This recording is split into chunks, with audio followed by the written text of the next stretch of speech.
मन में सोचा, इस जंगली छोकरी में सेवा का कितना भाव और कितना व्यवहारिक ज्ञान है। लू और धूप में आसमान पर चढ़ी चली जा रही है। मालती ने आंखें खोलकर देखा। कहाँ गई वो कलूटी? गजब की काली है, जैसे आबनूस का कुंदा हो। इसे भेज दो, राय साहब से कहाए, कार यहां भेज दे। इस तपिश में मेरा दम निकल जाएगा। कोई दवा लेने गई है, कहती है उससे आधा सीसी का दर्द बहुत जल्द आराम हो जाता है। इनकी दवाएं इन्हीं को फायदा करती है, मुझे न करेंगी। तुम तो इस छोकरी पर लट्टू हो गए हो। कितने छिछोरे हो, जैसी रूप वैसे फड़कते। मेहता को कटु सत्य कहने में संकोच न होता था। बोले, कुछ बातें तो उसमें ऐसी है कि अगर तुम्हें होती तो तुम सचमुच देवी हो जाती। उसकी खूबियां उसे मुबारक। मुझे देवी बनने की इच्छा नहीं है। तुम्हारी इच्छा हो तो मैं जाकर कार लाऊं। यद्यपि कार यहां आ भी सकेगी, मैं नहीं कह सकता। उस कलूटी को क्यों नहीं भेज देते? वो तो दवा लेने गई है, फिर भोजन पकाएगी। तो आज आप उसके मेहमान हैं। शायद रात को भी यही रहने का विचार होगा। रात को शिकार भी तो अच्छा मिलता है। मेहता ने इस आक्षेप से चिढ़कर कहा, इस युवती के प्रति मेरे मन में जो प्रेम और श्रद्धा है वो ऐसी है कि अगर मैं उसकी ओर वासना से देखूं तो आंखें फूट जाएं। मैं अपने किसी घनिष्ठ मित्र के लिए भी इस धूप और लू में उस ऊंची पहाड़ी पर न जाता। और मैं केवल घड़ी भर का मेहमान हूं, ये वो जानती है। वो किसी गरीब औरत के लिए भी इसी तत्परता से दौड़ जाएगी। मैं विश्व बंधुत्व और विश्व प्रेम पर केवल लेख लिख सकता हूं, केवल भाषण दे सकता हूं। वो उस प्रेम और त्याग का व्यवहार कर सकती है। कहने से करना कहीं कठिन है, इसे तुम भी जानती हो। मालती ने उपहास भाव से कहा, बस बस, वो देवी है। मैं मान गई। उसके वक्ष में उभार है, नितंबों में भारीपन है। देवी होने के लिए और क्या चाहिए? मेहता तिलमिला उठे, तुरंत उठे, कपड़े पहने जो सूख गए थे, बंदूक उठाई और चलने को तैयार हुए। मालती ने हुंकार मारी, तुम नहीं जा सकते मुझे अकेली छोड़कर। तब कौन जाएगा? वही तुम्हारी देवी। मेहता स्तब्ध खड़े थे। नारी पुरुष पर कितनी आसानी से विजय पा सकती है, इसका आज उन्हें जीवन में पहला अनुभव हुआ। वो दौड़ी, हाफती चली आ रही थी। वही कलूटी युवती हाथ में एक झाड़ लिए हुए समीप जाकर मेहता को कहीं जाने को तैयार देखकर बोली, मैं वो जड़ी खोज लाई, अभी घिसकर लगाती हूं। लेकिन तुम कहां जा रहे हो? मांस तो पक गया होगा, मैं रोटियां सेंक देती हूं। दो एक खा लेना, बाई दूध पी लेगी। ठंडा हो जाए तो चले जाना। उसने निस्संकोच भाव से मेहता के अचकन की बटनें खोल दी। मेहता अपने को बहुत रोके हुए थे। जी चाहता था इस गवारिन के चरणों को चूम ले। मालती ने कहा, अपनी दवाएं रहने दो। नदी के किनारे बरगद के नीचे हमारी मोटर कार खड़ी है, वहां और लोग होंगे। उनसे कहना कार यहां लाए। दौड़ी हुई जा। युवती ने दीन नेत्रों से मेहता को देखा। इतनी मेहनत से बूटी लाई, उसका ये अनादर। इस गवारिन की दवा इन्हें नहीं जंची तो न सही, उसका मन रखने को ही जरासी लगवा लेती तो क्या होता? उसने बूटी जमीन पर रखकर पूछा, तब तक तो चूल्हा ठंडा हो जाएगा। बाई जी, कहो तो रोटियां सेंक कर रख दूं। बाबूजी खाना खा ले, तुम दूध पी लो और दोनों जन आराम करो। तब तक मैं मोटर वाले को बुला लाऊंगी। वो झोपड़ी में गई, बुझी हुई आग फिर जलाई। देखा तो मांस उबल गया था, कुछ जल भी गया था। जल्दी जल्दी रोटियां सेंकी, दूध गर्म था। उसे ठंडा किया और एक कटोरे में मालती के पास लाई। मालती ने कटोरे के मैलापन पर मुंह बनाया, लेकिन दूध त्याग न सकी। मेहता झोपड़ी के द्वार पर बैठकर एक थाली में मांस और रोटियां खाने लगे। युवती खड़ी पंखा झल रही थी। मालती ने युवती से कहा, उन्हें खाने दे, कहीं भागे नहीं जाते हैं।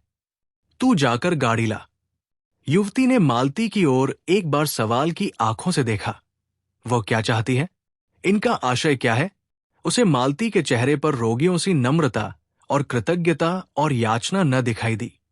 उसकी जगह अभिमान और प्रमाद की झलक थी। गवारिन मनोभावों को पहचानने में चतुर थी। बोली, मैं किसी की लौंडी नहीं हूं, बाई जी। तुम बड़ी हो, अपने घर की बड़ी हो। मैं तुमसे कुछ मांगने तो नहीं जाती। मैं गाड़ी लेने न जाऊंगी। मालती ने डांटा। अच्छा, तूने गुस्ताखी पर कमर बांधी। बता, तू किसके इलाके में रहती है? ये राय साहब का इलाका है, तो तुझे उन्हीं राय साहब के हाथों डंडों से पिटवाऊंगी। मुझे पिटवाने से तुम्हें सुख मिले तो पिटवा लेना, बाई जी। कोई रानी महारानी थोड़ी हूं कि लश्कर भेजना पड़ेगा। मेहता ने दो चार कौर निगले थे कि मालती की ये बातें सुनी। कौर कंठ में अटक गया। जल्दी से हाथ धोया और बोले, वो नहीं जाएगी, मैं जा रहा हूं। मालती भी खड़ी हो गई। उसे जाना पड़ेगा। मेहता ने अंग्रेजी में कहा, उसका अपमान करके तुम अपना सम्मान बढ़ा नहीं रही हो, मालती। मालती ने झिड़क कर कहा, ऐसी ही लौंडिया मर्दों को पसंद आती है, जिनमें और कोई गुण हो या ना हो, उनकी टहल दौड़ दौड़ कर प्रसन्न मन से करें और अपना भाग्य सराहें कि इस पुरुष ने मुझसे ये काम करने को तो कहा। वे देवियां है, शक्तियां है, विभूतियां है। मैं समझती थी वो पुरुषत्व तुम में कम से कम नहीं है, लेकिन अंदर से, संस्कारों से तुम भी वही भेद हो। मेहता मनोविज्ञान के पंडित थे। मालती के मनोरहस्यों को समझ रहे थे। ईर्ष्या का ऐसा अनोखा उदाहरण उन्हें कभी न मिला था। उस रमणी में, जो इतनी मृदु स्वभाव, इतनी उदार, इतनी प्रसन्न मुख थी, ईर्ष्या की ऐसी प्रचंड ज्वाला। बोले, कुछ भी कहो, मैं उसे न जाने दूंगा। उसकी सेवाओं और कृपाओं का ये पुरस्कार देकर मैं अपनी नजरों में नीच नहीं बन सकता। मेहता के स्वर में कुछ ऐसा तेज था कि मालती धीरे से उठी और चलने को तैयार हो गई। उसने जलकर कहा, अच्छा, तो मैं ही जाती हूं। तुम उसके चरणों की पूजा करके पीछे आना। मालती 2-3 कदम चली गई तो मेहता ने युवती से कहा, अब मुझे आज्ञा दो, बहन। तुम्हारा ये स्नेह, तुम्हारी निस्वार्थ सेवा हमेशा याद रहेगी। युवती ने दोनों हाथों से सजल नेत्र होकर उन्हें प्रणाम किया और झोपड़ी के अंदर चली गई। दूसरी टोली राय साहब और खन्ना की थी।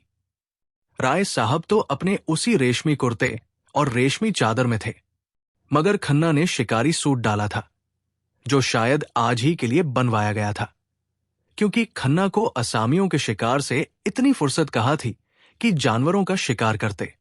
खन्ना ठिगने, इकहरे, रूपवान आदमी थे। गेहुआ रंग, बड़ी बड़ी आंखें, मुंह पर चेचक के दाग, बातचीत में बड़े कुशल।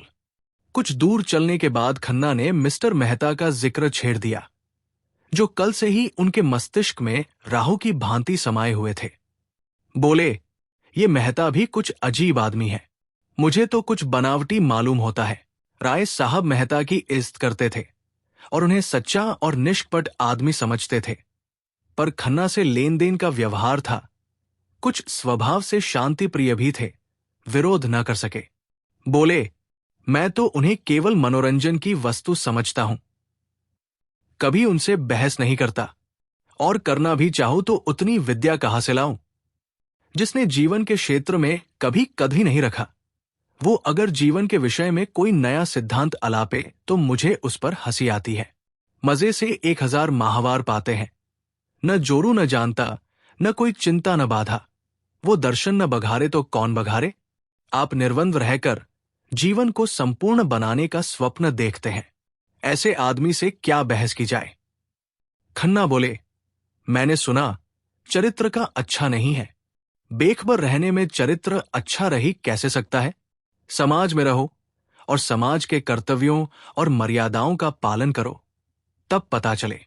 मालती न जाने क्या देखकर उन पर लट्टू हुई जाती है। मैं समझता हूं वो केवल तुम्हें जला रही है, मुझे वो क्या जलाएंगी? बेचारी, मैं उन्हें खिलौने से ज्यादा नहीं समझता। ये तो न कहो, मिस्टर खन्ना, मिस मालती पर जान तो देते हो तुम। यूं तो मैं आपको भी यही इल्जाम दे सकता हूं। मैं सचमुच खिलौना समझता हूं। आप उन्हें प्रतिमा बनाए हुए हैं। खन्ना ने जोर से खखा मारा। हालांकि हंसी की कोई बात न थी। बोले, अगर एक लोटा जल चढ़ा देने से वरदान मिल जाए तो क्या बुरा है? अब की राय साहब ने जोर से खखा मारा। बोले, तब आपने उस देवी को समझा ही नहीं। आप जितनी ही उसकी पूजा करेंगे उतना ही वो आपसे दूर भागेगी। जितना ही दूर भागेंगे उतना ही आपकी ओर दौड़ेगी। तब तो उन्हें आपकी ओर दौड़ना चाहिए था, मेरी ओर। मैं उस रसिक समाज से बिल्कुल बाहर हूं मिस्टर खन्ना, सच कहता हूं। मुझमें जितनी बुद्धि, जितना बल है, वो इस इलाके के प्रबंध में ही खर्च हो जाता है। घर के जितने प्राणी हैं सभी अपनी अपनी धुन में मस्त, कोई उपासना में, कोई विषयवासना में, कोई काम में मग्न, कोई आराम में मग्न। और इन सब अजगरों को भक्ष देना मेरा काम है, कर्तव्य है। मेरे बहुत से ताल्लुकेदार भाई भोगविलास करते हैं, ये सब मैं जानता हूं। मगर वे लोग घर फूंक कर तमाशा देखते हैं। कर्ज का बोझ सिर पर लदा जा रहा है। रोज डिग्रियां हो रही है। जिससे लेते हैं उसे देना नहीं जानते। चारों तरफ बदनाम। मैं तो ऐसी जिंदगी से मर जाना अच्छा समझता हूं। मालूम नहीं किस संस्कार से मेरी आत्मा में जरा सी जान बाकी रह गई, जो मुझे देश और समाज के बंधन में बांधे हुए है। सत्याग्रहांदोलन छिड़ा। मेरे सारे भाई शराब अखबाब में मस्त थे। मैं अपने को न रोक सका। जेल गया और लाखों रुपए की जरबारी उठाई और अभी तक उसका तावान दे रहा हूं। मुझे उसका पछतावा नहीं है, बिल्कुल नहीं। मुझे उसका गर्व है। मैं उस आदमी को आदमी नहीं समझता जो देश और समाज की भलाई के लिए उद्योग न करे और बलिदान न करे। मुझे क्या अच्छा लगता है कि गरीब किसानों का रक्त चूसूं और अपने परिवार वालों की वासनाओं की तृप्ति के साधन जुटाऊं। मगर करूं क्या? जिस व्यवस्था में पला और जिया, उससे घृणा होने पर भी उसका मोह त्याग नहीं सकता और उसी चरखे में रात दिन पड़ा रहता हूं कि किसी तरह इस्ताबरू बची रहे और आत्मा की हत्या न होने पाए। ऐसा आदमी मिस मालती क्या, किसी भी मिस के पीछे नहीं पड़ सकता, और पड़े तो उसका सर्वनाश ही समझिए। हां, थोड़ा सा मनोरंजन कर लेना दूसरी बात है। मिस्टर खन्ना भी साहसी आदमी थे, संग्राम में आगे बढ़ने वाले। 2 बार जेल हो आए थे। किसी से दबना न जानते थे, खद्दर न पहनते थे और फ्रांस की शराब पीते थे। अवसर पड़ने पर बड़ी बड़ी तकलीफें झेल सकते थे। जेल में शराब छुई तक नहीं और ए क्लास में रहकर भी सी क्लास की रोटियां खाते रहे। हालांकि उन्हें हर तरह का आराम मिल सकता था। मगर रणक्षेत्र में जाने वाला रथ भी तो बिना तेल के नहीं चल सकता। उनके जीवन में थोड़ी सी रसिकता लाजिमी थी। बोले, आप सन्यासी बन सकते हैं, मैं तो नहीं बन सकता। मैं तो समझता हूं जो भोगी नहीं है वो संग्राम में भी पूरे उत्साह से नहीं जा सकता। जो रमणी से प्रेम नहीं कर सकता उसके देश प्रेम में मुझे विश्वास नहीं। राय साहब मुस्कराए। आप मुझी पर आवाजें कसने लगे। आवाज नहीं, तत्व की बात है। शायद हो।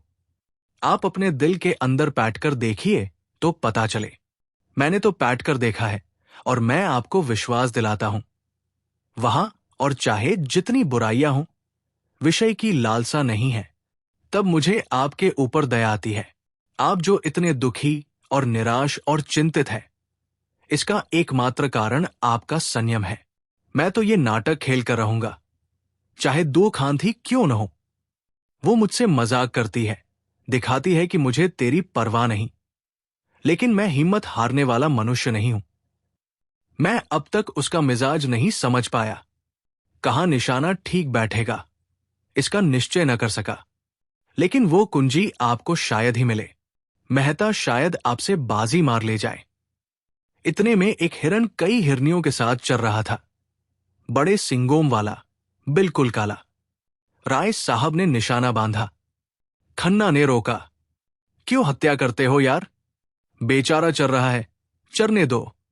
धूप तेज हो गई है, आइए कहीं बैठ जाए, आपसे कुछ बातें करनी है। राय साहब ने बंदूक चलाई, मगर हिरन भाग गया। बोले, एक शिकार मिला भी तो निशाना खाली गया, एक हत्या से बचे। खन्ना ने बात बदली। आपके इलाके में ऊख होती है? बड़ी कसरत से। तो फिर क्यों ना हमारी शुगर मिल में शामिल हो जाइए। हिस्से धड़ाधड़ बिक रहे हैं। आप ज्यादा नहीं, 1000 हिस्से खरीद ले। गजब किया। मैं इतने रुपए कहां से लाऊंगा? इतने नामी इलाकेदार और आपको रुपयों की कमी। कुछ 50,000 ही तो होते हैं, उनमें भी अभी 25% ही देना है। नहीं भाई साहब, मेरे पास इस वक्त बिल्कुल रुपए नहीं है। रुपए जितने चाहें मुझसे लीजिए, बैंक आपका है। हां, अभी आपने अपनी जिंदगी इंश्योर नहीं कराई होगी। मेरी कंपनी में एक अच्छी सी पॉलिसी लीजिए। 100-200 रुपए तो आप बड़ी आसानी से हर महीने दे सकते हैं और इकट्ठी रकम मिल जाएगी 40-50 हजार। लड़कों के लिए इससे अच्छा प्रबंध आप नहीं कर सकते। हमारी नियमावली देखिए। हम पूर्ण सहकारिता के सिद्धांत पर काम करते हैं। दफ्तर और कर्मचारियों के खर्च के सिवा नफे की एक पाई भी किसी की जेब में नहीं जाती। और मेरी सलाह से थोड़ा सा स्पेकुलेशन का काम भी शुरू कर दीजिए।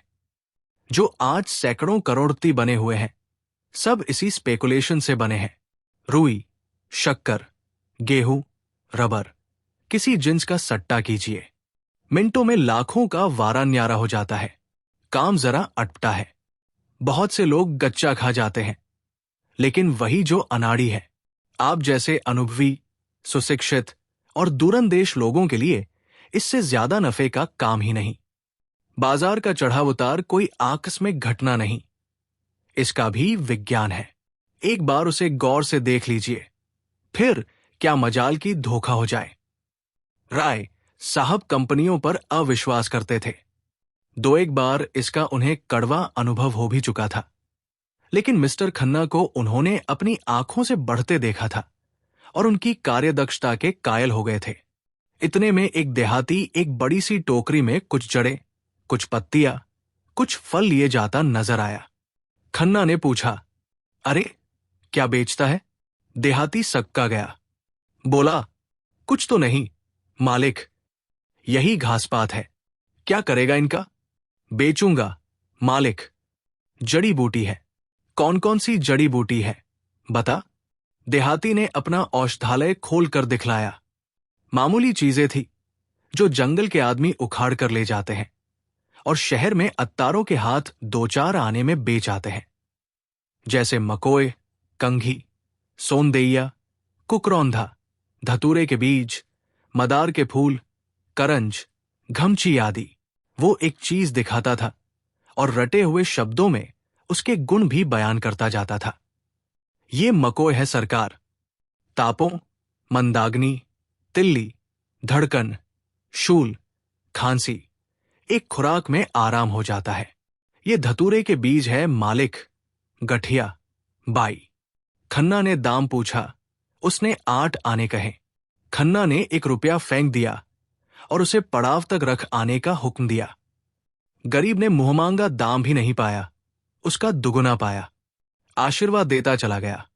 राय साहब ने पूछा, आप ये घासपात लेकर क्या करेंगे? खन्ना ने मुस्कुराकर कहा, इनकी अशर्फिया बनाऊंगा। मैं कीमियागर हूं।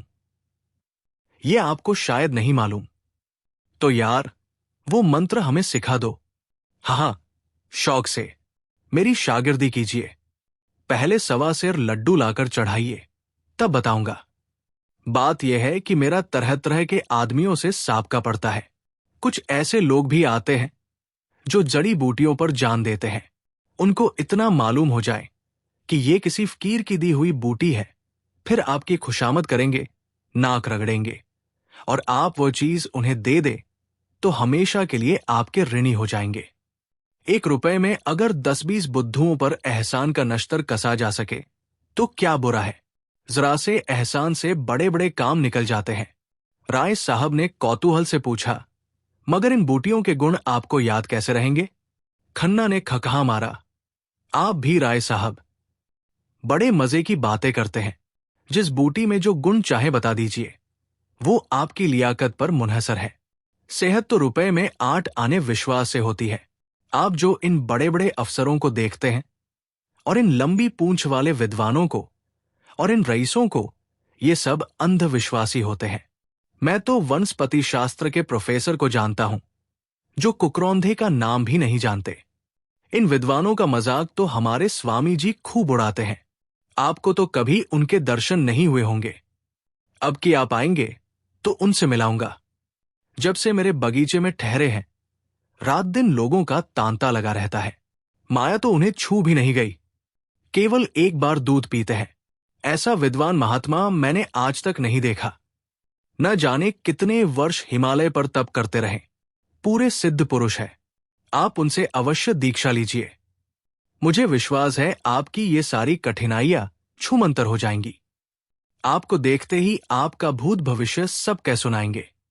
ऐसे प्रसन्न मुख है कि देखते ही मन खिल उठता है।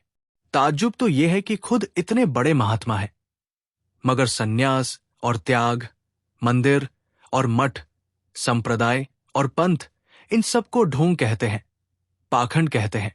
रूढ़ियों के बंधन को तोड़ो और मनुष्य बनो। देवता बनने का ख्याल छोड़ो। देवता बनकर तुम मनुष्य न रहोगे। राय साहब के मन में शंका हुई। महात्माओं में उन्हें भी वो विश्वास था जो प्रभुता वालों में आम तौर पर होता है। दुखी प्राणी को आत्मचिंतन में जो शांति मिलती है, उसके लिए वह भी लालायत रहते थे। जब आर्थिक कठिनाइयों से निराश हो जाते, मन में आता संसार से मुंह मोड़कर एकांत में जा बैठें और मोक्ष की चिंता करें। संसार के बंधनों को वह भी साधारण मनुष्यों की भांति आत्मोन्नति के मार्ग की बाधाएं समझते थे, और इनसे दूर हो जाना ही उनके जीवन का भी आदर्श था। लेकिन सन्यास और त्याग के बिना बंधनों को तोड़ने का और क्या उपाय है? लेकिन जब वो सन्यास को ढोंग कहते हैं, तो खुद क्यों सन्यास लिया है? उन्होंने सन्यास कब लिया है साहब? वो तो कहते हैं आदमी को अंत तक काम करते रहना चाहिए। विचार स्वातंत्र्य उनके उपदेशों का तत्व है। मेरी समझ में कुछ नहीं आ रहा है। विचार स्वातंत्र्य का आशय क्या है? समझ में तो मेरे भी कुछ नहीं आता। अब कि आइए तो उनसे बातें हों। वो प्रेम को जीवन का सत्य कहते हैं और इसकी ऐसी सुंदर व्याख्या करते हैं कि मन मुग्ध हो जाता है। मिस मालती को उनसे मिलाया या नहीं? आप भी दिल लगी करते हैं। मालती को भला इनसे क्या मिलता?